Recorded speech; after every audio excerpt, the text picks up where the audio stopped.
السلام علیکم۔ ہم آکسفورڈ کی اردو کی کتاب کرن جو دوسری جماعت کی کتاب ہے اس کا ایک سبق دیکھنے جا رہے ہیں جس کا نام ہے وقت کا خزانہ۔ شروع کرتے ہیں۔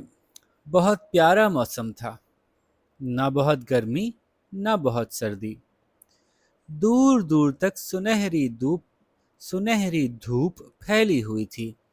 سنہری دھوپ اس لیے کہتے ہیں کہ دھوپ ہلکی سی گولڈن سا اس کا کلر محسوس ہوتا ہے ہم لوگوں کو، اور جب دھوپ کی تعریف کر رہے ہوتے ہیں نا، جب دھوپ اچھی لگ رہی ہوتی ہے تو یہ کب لگ رہی ہوتی ہے؟ یہ سردیوں کا موسم جب جا رہا ہوتا ہے اس وقت بھی دھوپ جب نکلتی ہے تو اچھی لگتی ہے، جب پوری گرمی آ جاتی ہے پھر گھر دھوپ اچھی نہیں لگتی، تو اسی موسم کا ذکر ہو رہا ہے، تبھی دھوپ کو سنہرا کہہ رہے ہیں، ورنہ تو چلچلاتی ہوئی دھوپ کہتے جب دھوپ اچھی نہیں لگ رہی ہوتی تو۔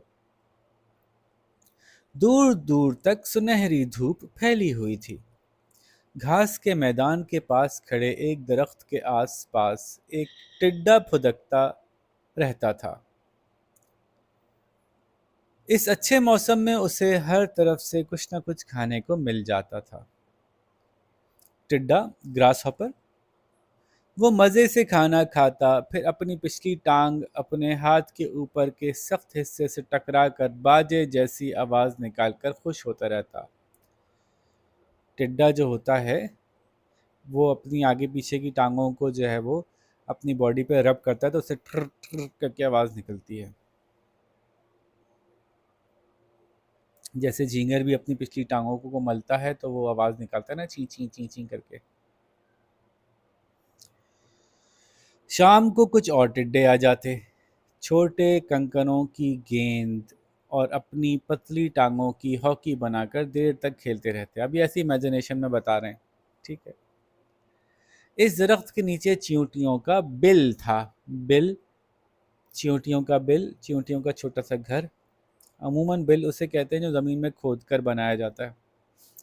چیونٹیاں قطار بنائے اپنے جسم سے بڑے دانے لیے اس میں جمع کرنے کا کام کرتی رہتی، اپنے بل میں بڑی بڑی کھانے کی چیزیں جو ان کے جسم سے بڑی ہوتی ان کو جمع کرنے کا کام کرتی رہتی۔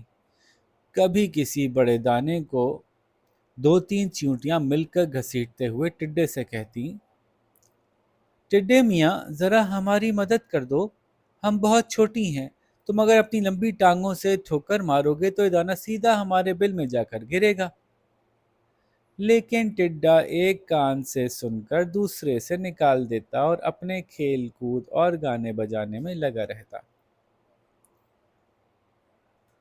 آہستہ آہستہ موسم بدلا، سردی کا موسم آ گیا۔ اب چیونٹیوں نے رات میں باہر نکلنا چھوڑ دیا، صرف صبح کو جب دھوپ نکلتی وہ جلدی جلدی کھانا ڈھونڈتی اور اپنے بل میں لے جاتی۔ ایک دن چھٹکی چیونٹی خاص طور پر ٹڈے کے پاس رکی۔ چھٹکی عام طور پہ ہم کسی ایسے کو کہتے ہیں جو کم عمر میں چھوٹی ہو، قد میں چھوٹی ہو، بچوں کو بھی کہتے ہیں وہ چھٹکی بچی ادھر آؤ بھائی چھٹکی۔ ٹڈا کھیل کود اور گا بجا کر تھکا ہوا سو رہا تھا۔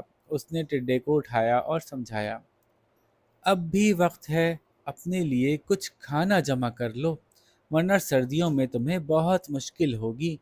ہمیں دیکھو، ہم سب صبح سویرے ہی کام پر لگ جاتی ہیں اور شام کو کھیلتی کودتی بھی ہیں۔ ٹڈے نے آدھی آنکھیں کھول کر دیکھا، اس کی باتیں سنی اور پھر آنکھیں بند کر کے سو گیا۔ اگلے دن ہی چاروں طرف سے کالے بادل آئے، تیز بارش کے ساتھ برف بھی گرنی شروع ہو گئی۔ ٹڈے میاں کھیلنے نکلے تھے، تیزی سے بھاگ کر درخت کے تنے کے سوراخ میں گھس کر پناہ لی۔ اف، شکر یہ سوراخ مل گیا، اس نے کپکپاتے ہوئے سوچا۔ رات بھر برف باری ہوتی رہی، صبح کو رکی، بادل چھٹے اور روشنی ہوئی۔ ٹڈے نے سر نکال کر باہر جھانکا، چاروں طرف برف کی سفید چادر بچھی تھی، یعنی چاروں طرف برف ہی برف تھی تو وہ سفید چادر کی طرح لگ رہی تھی۔ ہر چیز، درخت، زمین، پہاڑ برف سے ڈھکے تھے۔